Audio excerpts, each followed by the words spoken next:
Welkom by nog 'n voorlesing uit Henry Stap aan, geskryf deur Lizet Marie. Ons lees die hoofstuk Als loop reg, altyd reg. In standaard 3 het Henry een eksamen goed lei getrap met 'n vraestel. Toe skryf hy na aanleiding van 'n advertensie onderaan: Alles loop reg, altyd reg, Toyota. Heel optimisties sê hy na skool vir my: Ek is seker dit sal help, maar dit het toe nie, maar hy was nie ontstem nie. Wel 'n bietjie verbaas omdat sy onderwyser sy grappie met 'n rooi pen deurgekrap het. Ek dink sy vasbyt en deurdruk het gekom van sy klein seentjie daar af, toe hy meer as baie ander moes insit om suksesvol te wees. Toe ek hom eendag vra hoe dit met sy tennislesse gaan, het hy geantwoord: Die tannie sê ek sal baie goed speel as ek net die bal raakslaan. Hy het verstaan as mense onmagtig voel, of moedeloos as hulle iets nie reg kry nie, of dalk 'n bietjie uit die groep gestoot omdat hulle nie die grootste of sterkste is nie. Daarom het hy probeer om nooit mense af te kraak of uit te sluit nie. Hy het geglo in homself en dit wat hy aanpak. As hy vir hokkie of waterpolo proewe gegaan het, was hy vas oortuig dat hy die span gaan haal. Snaaks genoeg, as dit nie gebeur nie, het hy nie daaroor getop nie, want daar was genoeg ander lekker dinge om te doen. Boonop het hy steeds in homself bly glo. Die paar keer wat ek hom regtig bek afgesien het, was nie as dinge vir hom verkeerd geloop het nie, maar as mense hom seer gemaak het. Henry het die kuns bemeester om van 'n terugslag 'n avontuur te maak en dit nog opwindend te laat lyk. Terwyl hy en 3 klasmaats al prakties by Losikie gedoen het, is hul motor met al bagasie en mediese voorraad gesteel. Hy het huis toe laat weet dat hy die pasiënte nou beter in die oë kan kyk, want hy het ook niks, nes hulle. Hy wat Henry is, het egter nog hoop, en dit kan hy vir hulle saamgee. Waar hy met pasiënte in aanraking was, het sy lewensvreugde na hulle oorgespoel. Terwyl hy prakties op die platteland gedoen het, het hy 'n jong meisie in kraam bygestaan en bemoedig. Sy het geweier om in die ambulans te klim as Henry nie by is nie. Hy is toe saam met haar, troostend en paaiend, terwyl sy sy hand styf vasklem.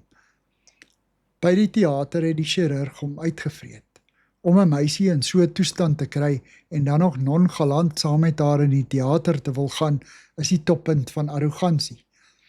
Eers toe Henry aan hom verduidelik wie hy eintlik is, het die dokter bedaar en kon 'n nuwe mensie veilig in die wêreld gehelp word. Op 'n keer moes Henry 'n ou visserman van die Weskus ondersoek. 'n Man van eer met sy privaatheid 'n hoë prioriteit. Henry begin toe met hom gesels oor viskwotas en kreeftrek. Die visserman begin ontdooi. Terwyl hy nog praat en Henry uitnooi om saam te kom visvang, is die ondersoek afgehandel. Die man se eer ongeskonde. Henry het 'n sagte hart en begrip vir swaar kry mense en randfigure gehad. Die aand voor hy dood is, het ons in die kombuis sit en gesels. Hy was stiller as gewoonlik. Daar's mense wat so swaar kry, mamma. Vanaand het ek 3 mense by die hospitaal sien doodgaan. Miskien kon hy daardie laaste aand van sy lewe vir die sterwendes iets beteken. Ek weet nie.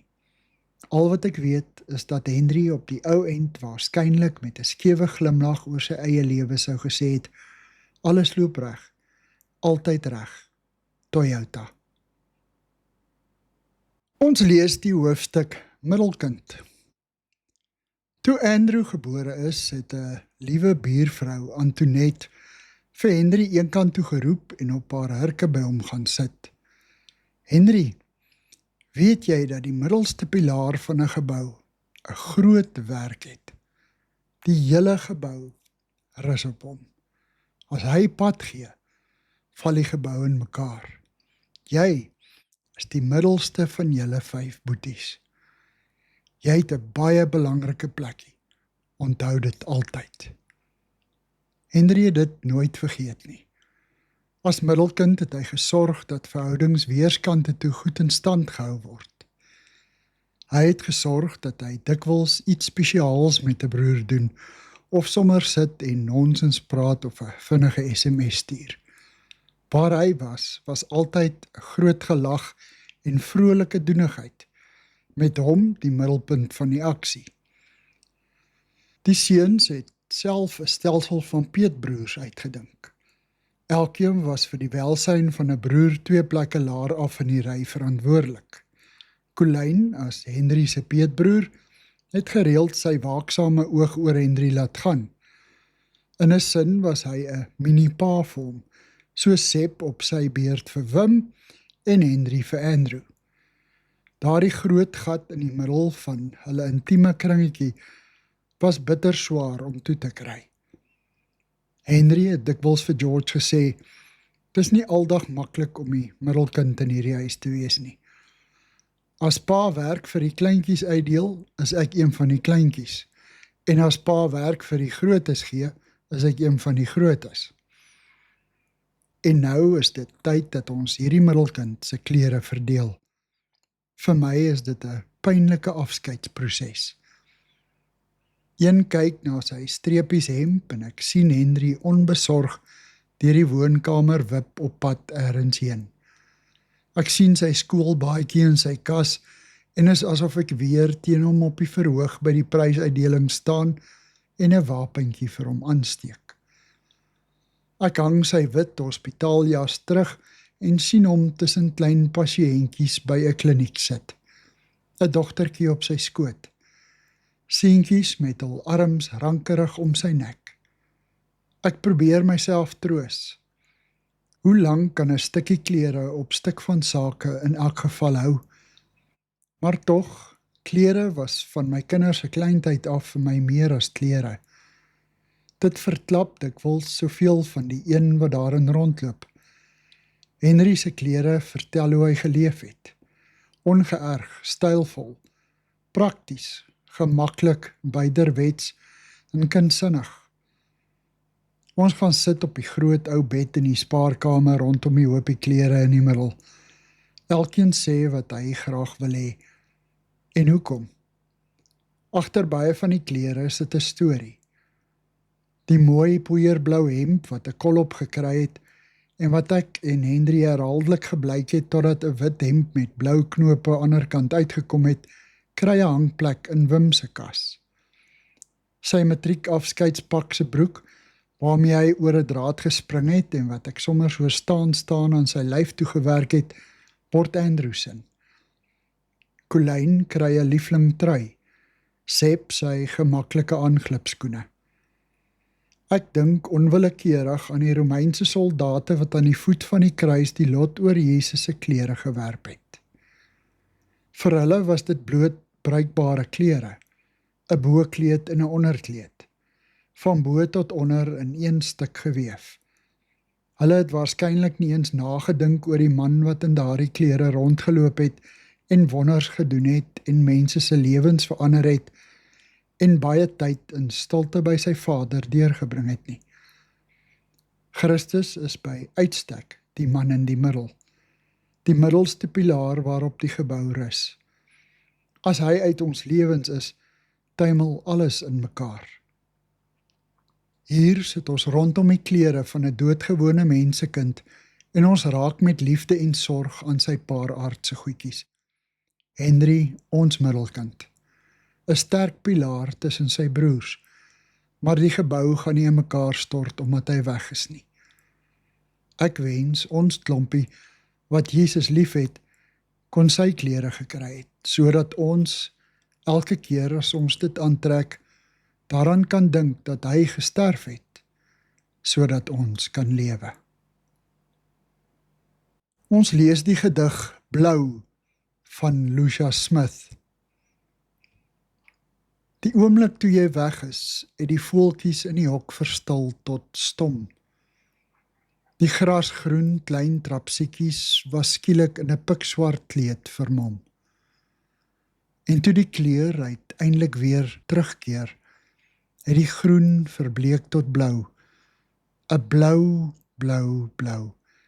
'n bergpiekblou, 'n hemelblou, jou oë se blou. onthou se blou, blou, blou. Die dag nadat jy weg is, het die son vergeet om op te kom. Die varkoor voor my venster het skielik ophou blom. En toe die son weer sy verskyning maak, was dit 'n bal van blou. 'n blou, blou, blou. 'n bergpiekblou. 'n hemelblou. Jou oë se blou. Onthou se seer, seer blou. Die weke na jy weg is, het mense oral stil gestaan. Op die heuwels van Transkei het siekes woordeloos hul gang gegaan. In Tygerberg se gange kon niemand iets van iets verstaan, tot hulle uiteindelik weer kon opkyk, om son en lig te soek, was al wat hulle kon raak sien net die blou, 'n bergpiekblou, 'n hemelblou, jou oë se blou, onthou se stil, stil blou. Die altyd na jy weg is, was niks ooit weer dieselfde nie. Die leeg gevul met piepklein stil momente van jou wat vlerke kry tot in die blou. En toe die altyd eindelik weer nou word, kyk ek op en vang die blou, 'n omgee blou, 'n heel maak blou, 'n Henry blou, 'n blou wat als en almal wil omvou, 'n blou van jubelend onthou. Dankie vir die saamluister vandag. Gaan kyk gerus ook op Lizet Marie se webblad vir heelwat ander interessante publikasies wat sy vrygestel het. Die inligting is in die inligtingsparagraaf van hierdie kanaal. Tot volgende keer dan.